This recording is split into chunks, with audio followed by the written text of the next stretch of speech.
Right. So your nursing exams are fast approaching and you are already overwhelmed with so much to read. Here are five tips to help you pass your nursing exam smooth and easy. Now, I would not tell you that any nursing exam is easy. I would not tell you that any nursing exam is a walk in the park.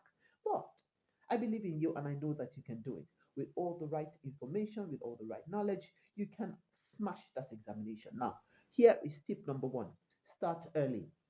Now, a lot of information is in nursing as a profession. There's so many things to know, so many things to learn. In fact, you're probably the center of healthcare system. So you need a lot of information to be able to one pass the examination, number two to care for the patient in your care. So start early. If you've got a semester and you've got a curriculum for that semester, start reading syllabus by syllabus, subject by subject, topic by topic early enough. Start to give yourself that target of trying to make sure that you're able to cover as much as you can before the semester runs out. As long as it's part of what is going to be asked during the semester, you can start learning about it early. Number two, stay consistent with your study plan.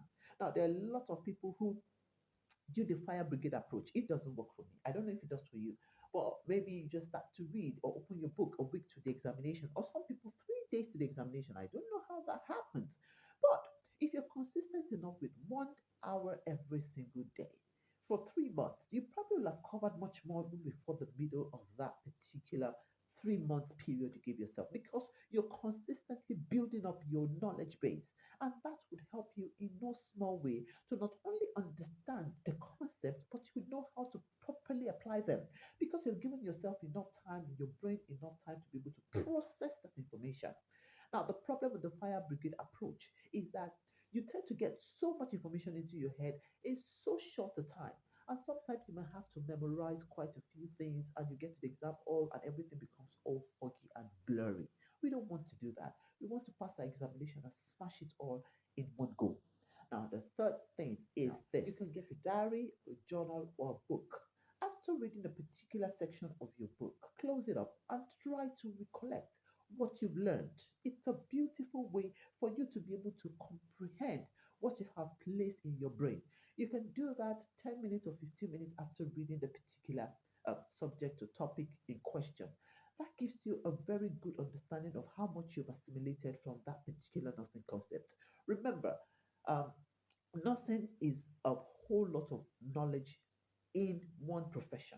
So you definitely need to know.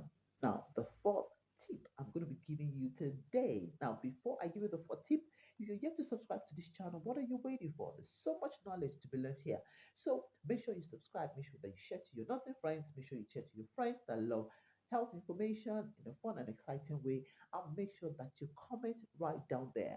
How do you um, manage or read or study for your nursing examination? Now let's move to number four. Now this number four is not everybody doesn't really need to do it. But what I'm trying to say is, as you read, you can write. Just read a section and write out what you learned from that section. That will help you to break the nursing knowledge into chunks. Now, it's beautiful thing about nursing is that you sometimes have a template. Take, for example, when you talk about ulcer, maybe gastric ulcer.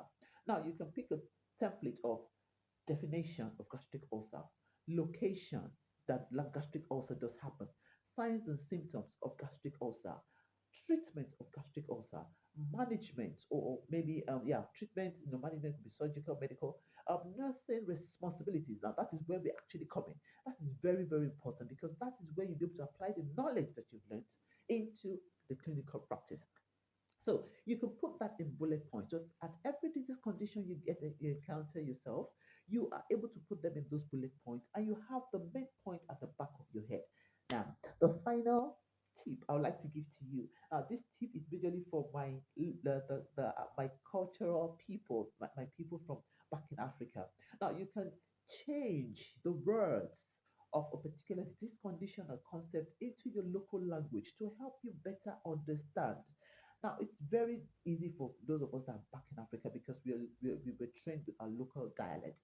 Now, if you seem that some nursing concepts are difficult for you to assimilate, try to break it down into your own local language and try to decipher it from there. And then you bring it back to English and you see that you better understand what it means. Forget. Now the beautiful thing about this particular method of learning is that no matter how they twist or change or turn the question, you are able to find a suitable answer because you know the concept inside out. I hope this had helped you. Five top tips to help you to prepare or practice for your nursing exam. Now, till I see you in my next episode, stay safe, be good, create